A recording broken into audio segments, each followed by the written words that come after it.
இருக்க போடணும். உட்காந்து எடுப்பா உள்ள மட்டும் எண்ணெய் பார்த்து இருக்காது. சீரகம் கொஞ்சம் எக்ஸ்ட்ரா போடணும்.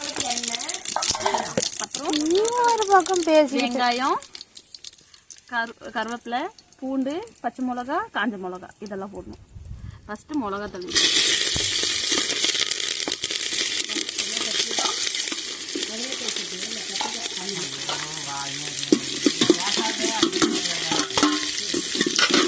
ஃபஸ்ட்டு அதுக்கு அடுப்பு எரி வைக்கணும்.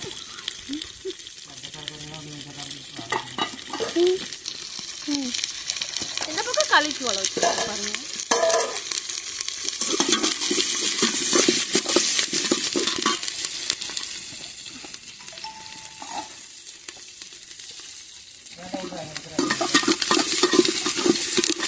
உள்ள போடு.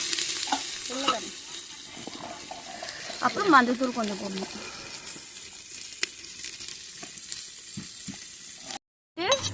ஒரு குச்சி எடுத்து கழுவி வச்சிடணும்.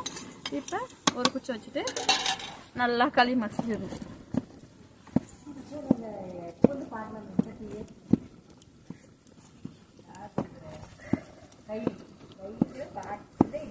இன்னைக்கு வராது, இன்னைக்கு வராது.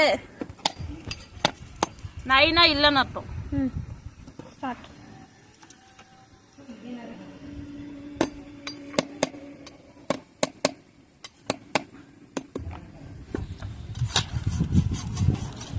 இப்போ களி நன்றாக வெந்துருச்சு.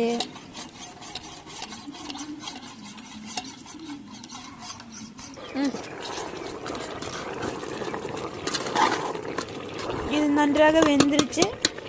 இதுக்கப்புறம் நீங்க என்ன பண்ண போறீங்கன்னு சொல்லவும்.